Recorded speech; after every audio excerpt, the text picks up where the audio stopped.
Volvemos al aire, 9 minutos pasan de las 11 de la mañana. Juliana Chacón, ¿cómo le va? ¿Cómo anda? Muy bien. He hecho todo lo posible, yo, el señor Errasti, el señor Bruno, la señorita Ceres, para poder salir en horario. Todos tengan en cuenta también que hacemos todo un movimiento en este metro cuadrado, 2 metros cuadrados que tenemos. Y bueno, yo creo que lo hemos logrado. ¿Cómo anda usted? Total. La veo bien, con muy buena onda y eso que empezó las clases. Pero viste que yo soy una persona medio extraña. No sé, a mí me gusta. Depende, yo le conozco todos los estados Me Unidos. gusta trabajar, volvemos siempre, volvemos a la temática del martes anterior. A mí me encanta trabajar. Sí. Lo que no me gusta es trabajar tanto. Lo digo así. Tanto. Bien, vamos derecho porque me cagaste a pedo el otro día, así que yo tomé las riendas de la cagación. Es muy importante porque bueno, del otro lado nos están esperando, así que... Y yo dije archivado, fue muy claro, así que vamos con Hoy eso. tenemos una súper invitada que es para mí la queridísima Paula Jiménez España.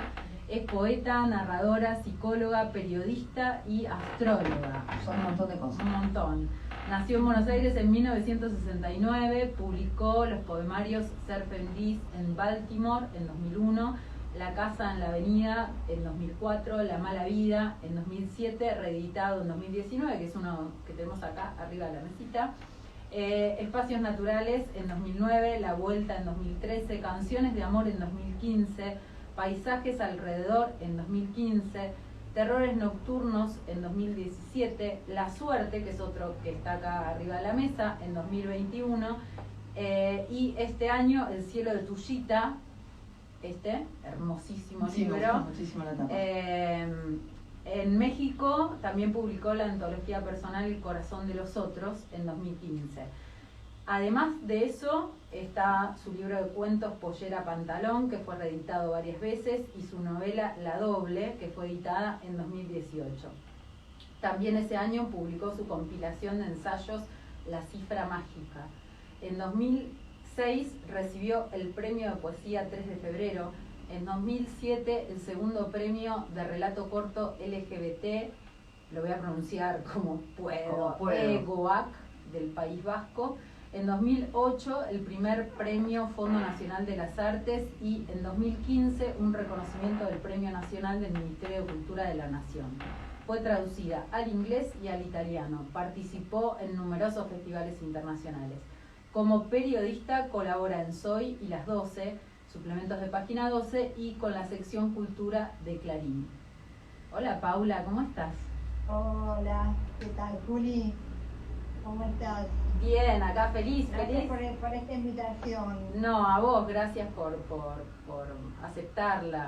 aceptar esta invitación para charlar un poquito acerca de tu actividad como escritora y nada. Y siempre vamos un poquito como preguntando sobre...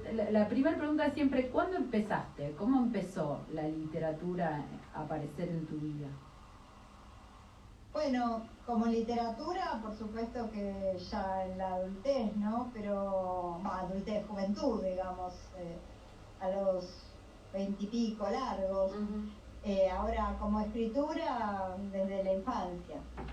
Y bueno, como en literatura podríamos decir que la lectura, ¿no? La lectura sí era, tuve un acercamiento, sobre todo a la poesía, en los primeros años de mi infancia, a los 9, 10 años, porque mi madre tenía una biblioteca de poesía, española sobre todo, porque vengo de familia española, y bueno, cuando ella se iba, para mí era como hacer algo escondido, ¿no? Entrar en su habitación, sacar un libro y leerlo. Los libros que no se podían tocar, ¿no? Claro, porque no se podían tocar, ¿viste? Porque se podían deshojar, romper, perder, qué sé yo. Pero hasta la Biblia leía, lo que encontrabas. Y en tu primera infancia, en tu casa, digamos, ¿había alguien que recitara, que leyera, que cantara, algo de eso que tuviese llamado la atención? Sí, de hecho, bueno, creo que lo tengo bastante contado, ¿no? Que en mi familia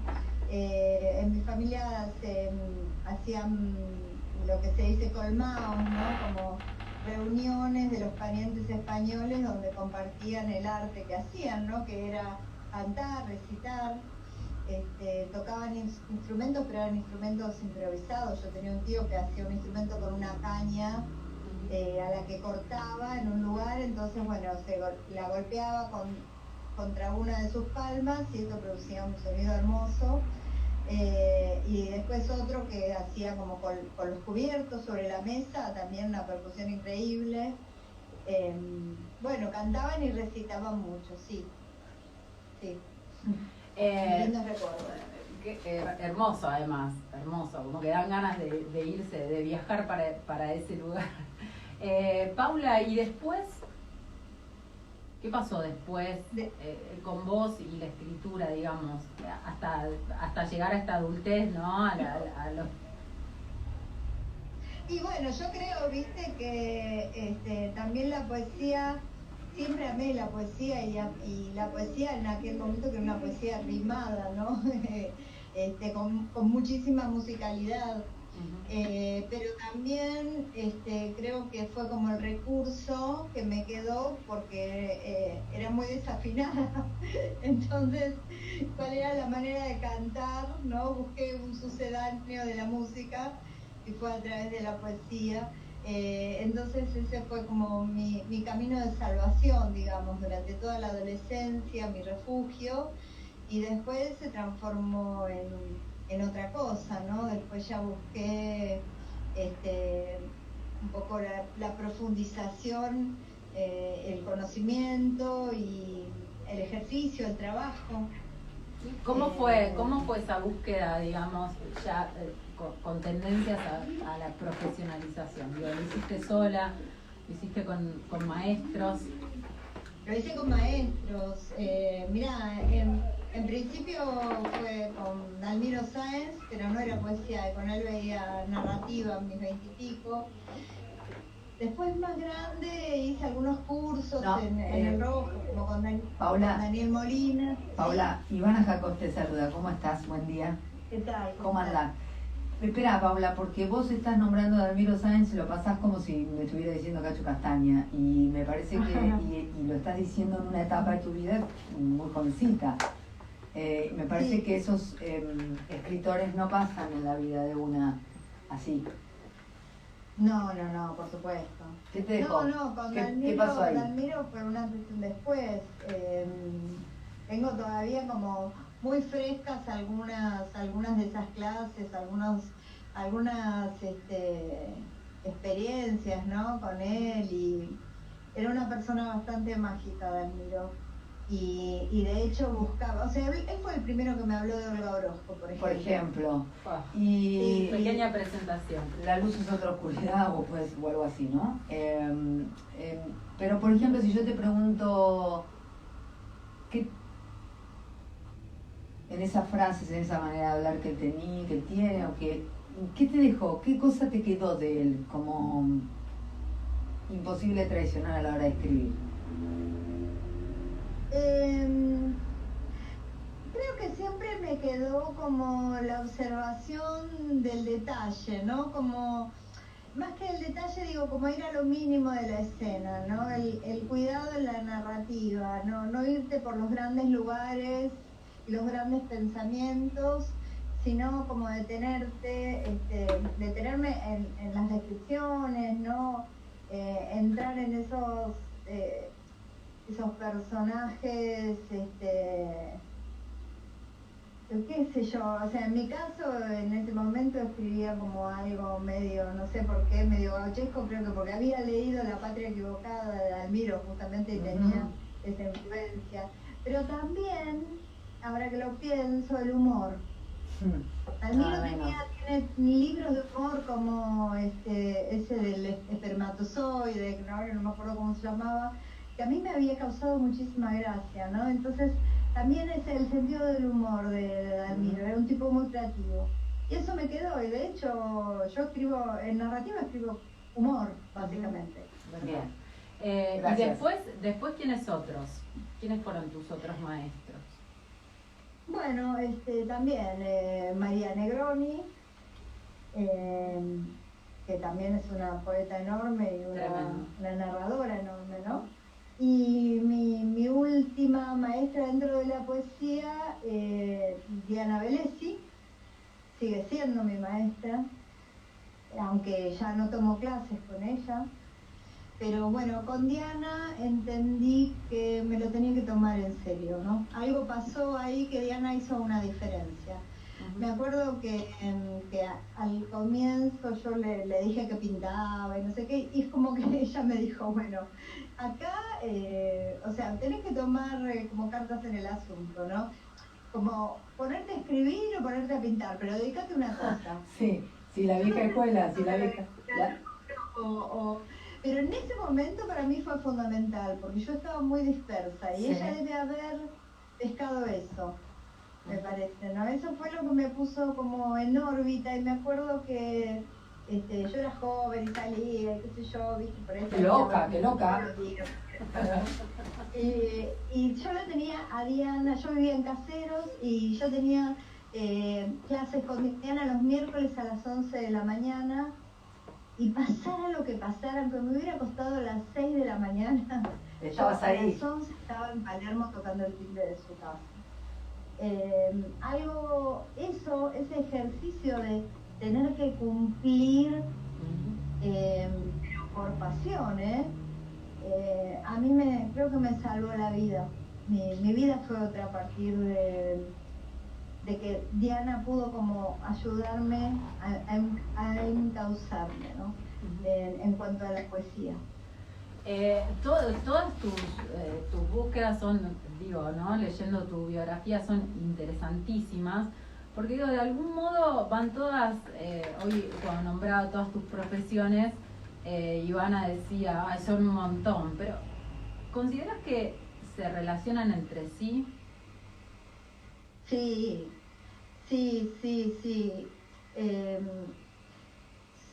Fíjate que siempre el vehículo es, diría la palabra, ¿no? Pero la palabra en un sentido simbólico, ¿no? Porque en astrología no se trata de la palabra, sino del símbolo, de la lectura del símbolo.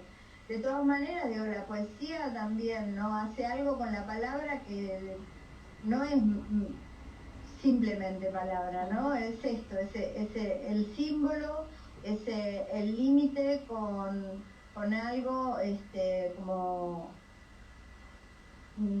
digamos, como sagrado, ¿no? Me gusta pensarlo como sagrado porque toca algo que no es de este plano, ¿no? Algo que está más en consonancia con lo cósmico, no sé, con otro lugar, ¿no? Que no es el lugar de la materia nada más. Y bueno, en cuanto a la psicología, digamos, la palabra es como una especie de cañita de pescar para ir a buscar algo profundo, ¿no? Que está en el inconsciente, ¿no? Por lo menos así tratamos de trabajar también desde el psicoanálisis, ¿no? Fuera de la literalidad, en todos los casos claro. Es fuera de la literalidad. ¿Y el periodismo? Bueno, el periodismo sí hay algo más, el lenguaje adquiere una categoría más terrenal, si querés, ¿no? Se trata de informar. De todas maneras, yo hago un periodismo más literario, ¿no? Busco trabajar desde la crónica, ¿no? Tampoco es que soy una periodista de todos los días, del diario de todos los días, sino, bueno, escribo para suplementos o hago notas de opinión. Mi trabajo tiene que ver con pensar un poco la cultura y el género. Y bueno, pero son temas también que están en el fondo de mis intereses y también son a través del periodismo ejercité, digamos, una manera de ver que va a parar a las otras actividades que tengo. Por ahí leía que alguien había hecho una reseña de tu libro, La Cifra Mágica, y decía por ahí que te recordaba cuando decidiste estudiar periodismo y contaba la anécdota que le dijiste, yo quiero vivir de la escritura. ¿Se puede vivir de la escritura? Mira, no leí esa reseña. Después pasó. No me acuerdo de quién era, pero sí, la voy a buscar y te lo voy a pasar. Dale. Qué sé yo, en otro momento era más fácil vivir de la escritura. En este momento no, porque el periodismo está excesivamente precarizado. Entonces ya es diferente esta época. En otro momento era más fácil, porque yo vivía más desde, dando talleres y haciendo notas para Página 12. Ahora los talleres podrían ser, pero la verdad que el periodismo no te permite, si no tenés un sueldo fijo, no te permite vivir de él. Y en cuanto a los libros editados y demás. Y bueno, qué sé yo supongo que si tenés libros publicados en grandes editoriales tendrás otros ingresos, ¿no? Cuando trabajás, cuando publicás en editoriales independientes, bueno, las editoriales independientes apenas se mantienen a sí mismas y pueden publicar, entonces no siempre pueden darte réditos de sus ventas. Claro. Y además también es muy difícil, digamos, habrá algunas que pueden dar y no dan y es muy difícil desde el escritor saber cómo se están moviendo los libros. Entonces diría que no. ¿Crees que esa imposibilidad de vivir, digamos, de los libros publicados es beneficiosa para el escritor en cuanto a su propia escritura o no? Sí, yo creo que es beneficiosa, muy beneficiosa, solo que creo que se usa este argumento de que no sea, de no corromper la escritura mezclándola con el dinero, justamente porque así las editoriales también salvaguardan su kiosquito, ¿no? Total. Yo creo que hay que romper con el tabú de que el dinero y la poesía tienen que ir por caminos separados, porque para mí es un tabú que beneficia a los que sí hacen guita con la poesía. Claramente. Paula, en tu formación como psicóloga, digamos, el pasaje por la academia o como periodista, ¿crees que afectó positivamente tus búsquedas poéticas o crees que no? ¿O crees que las cagó? ¿Cómo fue? Yo te diría que sí, pero andás a ver, ¿no? Digo, capaz que si yo no hubiese estudiado psicología o no hubiese ejercido periodismo, tal vez escribiría mejor, no sé qué decirte, o sea, hasta ahora soy quien soy y estoy contenta con esto, pero no sé qué hubiera pasado si no hubiese elegido ese camino. Claro, a veces hablamos en este espacio y decimos, bueno, si la formación académica finalmente no termina siendo un peso, o si termina siendo un camino que te permite adquirir determinados conocimientos sin necesidad de quedarte pegado a eso. Bueno, yo no me quedé pegada a la psicología, ¿no? Creo. Sí, Paula, te hago acá que usar un término que hay mucha gente que le molesta, no sé por qué, en cortos interruptos puede ser. Y te voy a hacer la siguiente pregunta. ¿Cómo llegaste a la astrología? ¿Hola? Sí, ¿cómo llegaste a la astrología? ¿Cómo llegaste a la astrología? ¿Y por qué? Sí. No, mira, la verdad que llegué casi impulsivamente. Yo me había hecho un par de cartas astrales, pero hubo una vez que una amiga, que era poeta también, Estela Sagredo, me hizo una carta y me flasheó tanto su perspectiva. Era la primera vez que me hacía una carta a un astrólogo de Casa 11. ¿Lo qué? Que no lo dudé, no sé, ese mismo día, después de hacer la carta, me fui hasta Casa 11 y me inscribí. Ni lo pensé, me fascinó. Y bueno, eso me cambió la vida. ¿En qué sentido? Así como Diana me estás diciendo, me cambió la vida.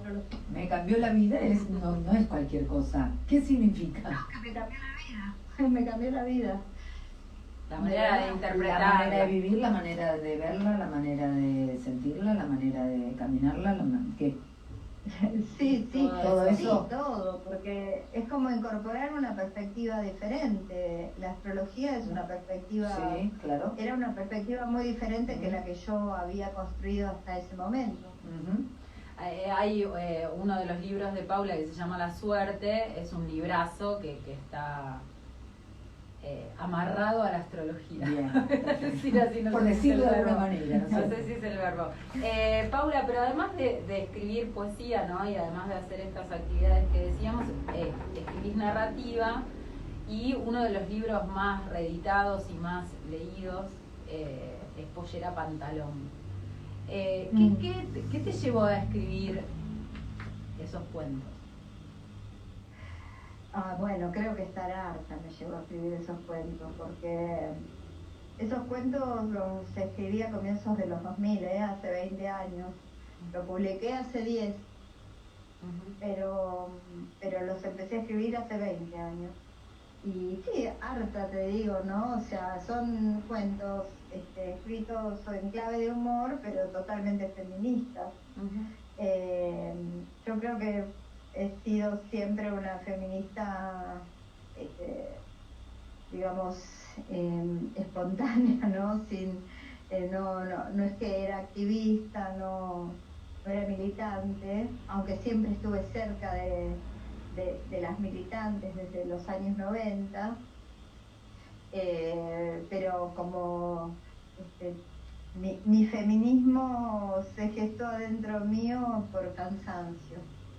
Como dijo Rosa Parker, ¿no? Cuando la quisieron levantar del asiento en el autobús, dijo: no soy revolucionaria, estoy cansada. Bueno, eso, por eso. No por revolucionaria, sino por cansancio.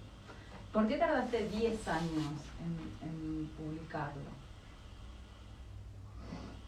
Primero, porque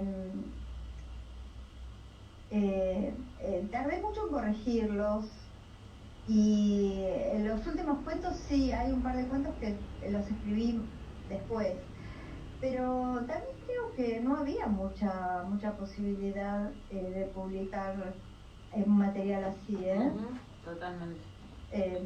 No abundaban. Ahora sí, ahora hay muchísima literatura feminista, pero cuando yo publiqué ese libro no había prácticamente, había muy poco, había por supuesto, pero quiero decir que humor, más feminismo, eso era un montón, no, la opinión.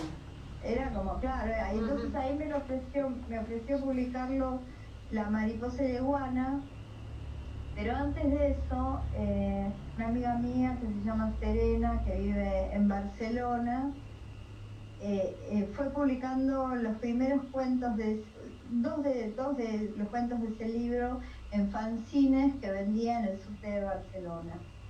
Y bueno, lo hizo durante años. Ella vivió de esos fanzines, de la venta de esos fanzines, y yo viajé a Europa con la guita de esos fanzines. Tremendo, porque me daba €1 por fanzine vendido, ¿entendés? Y vendió cualquier cantidad. Y €1 era un montón de plata. ¿Qué te parece? Ahora también. Vendió como, no sé, como 2.000, 3.000, era una locura. Y después acá en Buenos Aires, una amiga, bueno, Dafne Epidemón, que es una de las editoras de La Mariposa Yeguana, me propuso como compilar esos cuentos y venderlos. Y editarlos y venderlos, digo, porque la verdad que también los vendí muchísimo. Los sigo vendiendo. ¿Cuáles son para vos las distinciones, digamos, la unión, no es la palabra, la igualdad, si hay igualdad, o la mismidad, y la diferencia entre poesía y narrativa? ¿Cuándo considerás que podés irte hacia un lado o hacia el otro? En la escritura. En la escritura. Claro, porque como en la experiencia de lectura, te diría que hay lecturas que están ahí en un límite, ¿viste? Sí. Que no podría como definir de qué se trata, por suerte, y cuando sucede eso me encanta. Pero yo en la escritura tengo otra experiencia, porque como te decía antes, ¿no? Casi toda la narrativa mía es de humor y además, por ejemplo, el último libro, que es un libro que todavía está inédito, es más bien de no ficción, ¿no? Entonces, siento que ahí toco la poesía de a ratos, ¿no? No es todo el lenguaje poético, sino que es por momentos.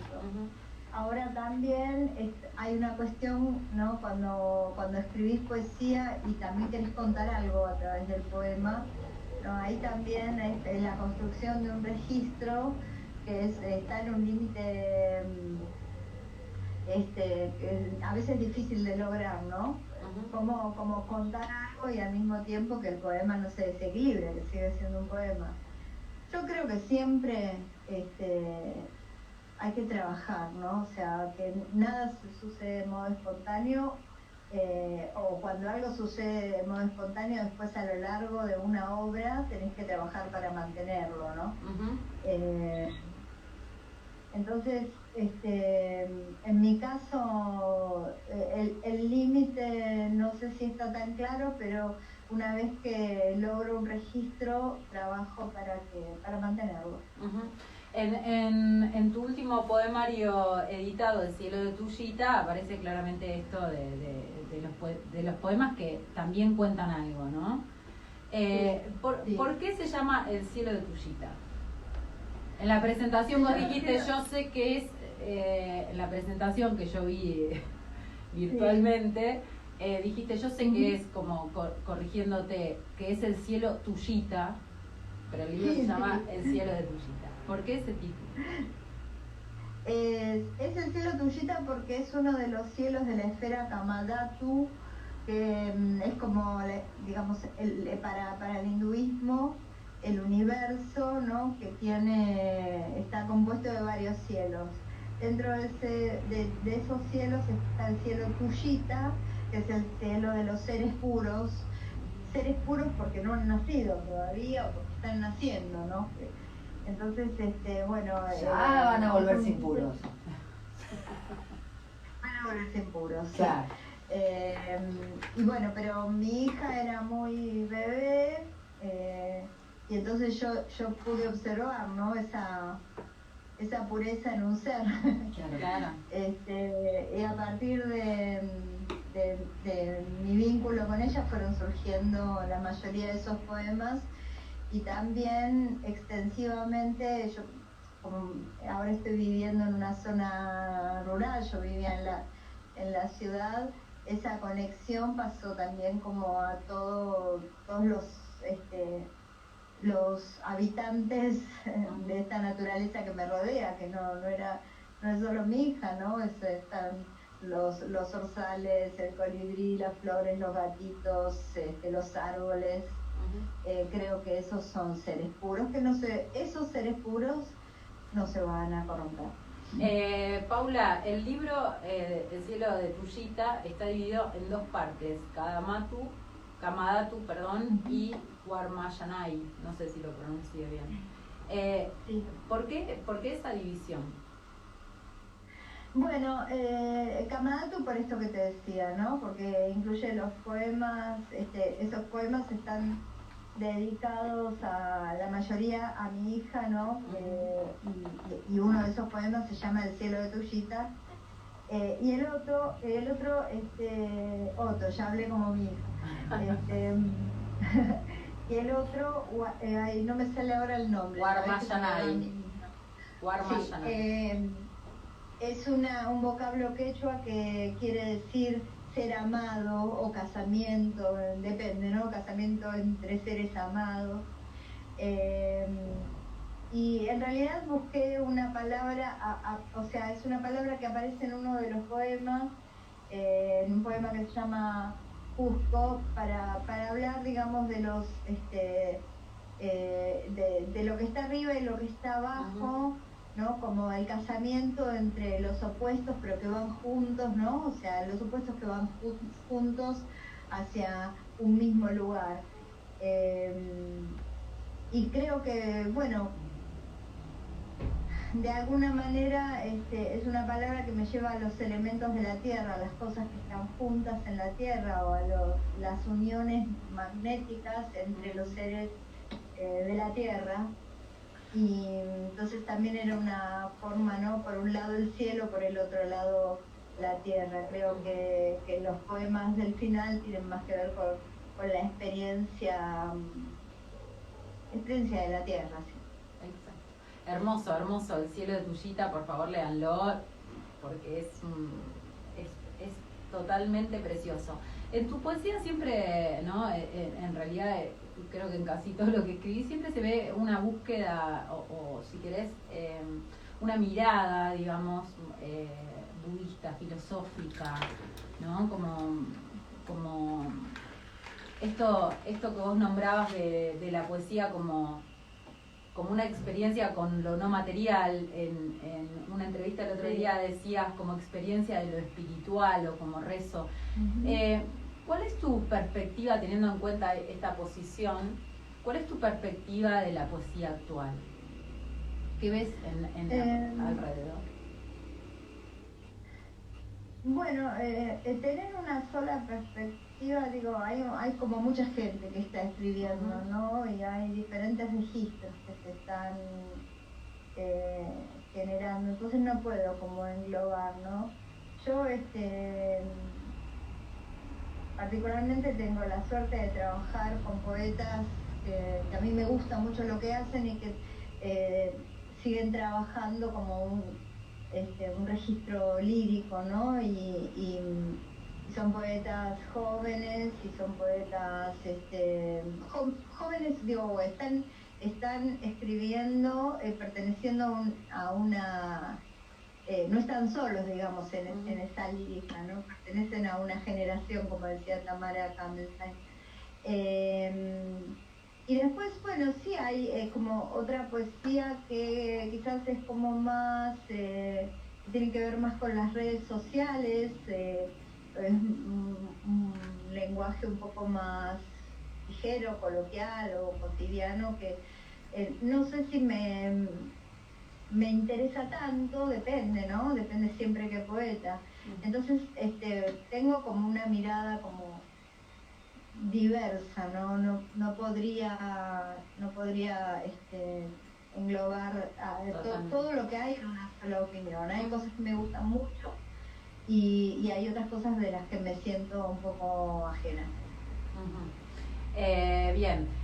Antes de pedirte que compartas con nosotras alguna lectura de algunos de tus poemas, quería que le comentaras a los oyentes el taller que vas a dar en el Conti, la clínica en literatura, y el camino secreto, las vueltas del yo, de los enamorados a la rueda de la fortuna, que das con Mercedes Araujo.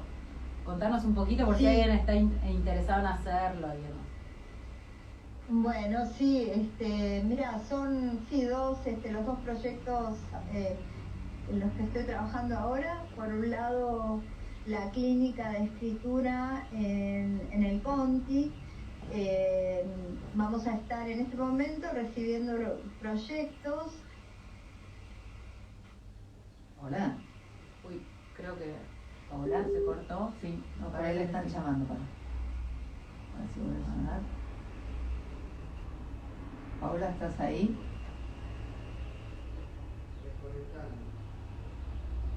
Hola, Paula. Puede ser un problema de señal, La noche. Y hola, no, ahí está. Se había cortado. Se cortó. Retomemos, por favor. A ver. Sí. Se está... ¿No?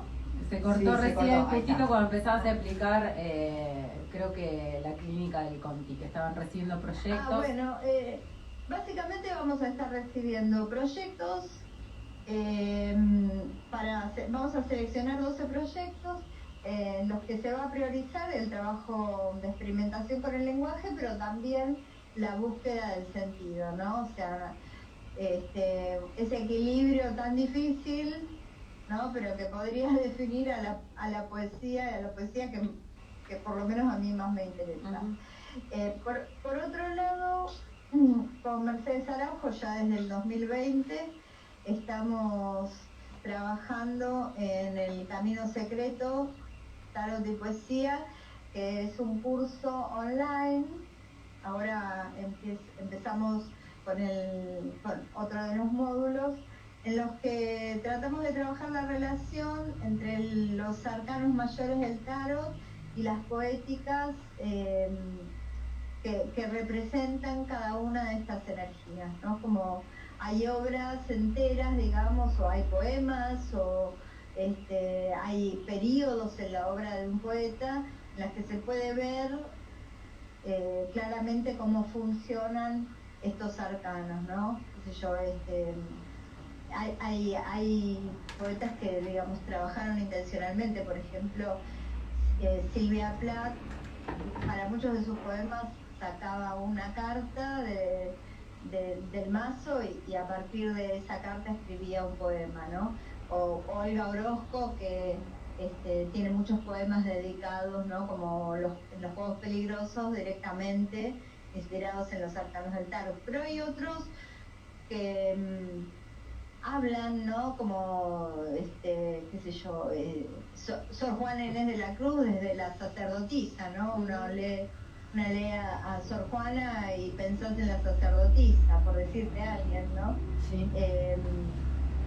Entonces a veces podemos ubicar en esas obras los arcanos y otras veces los arcanos fueron fuente de inspiración de grandes poetas. Tratamos de estudiar e investigar esa relación.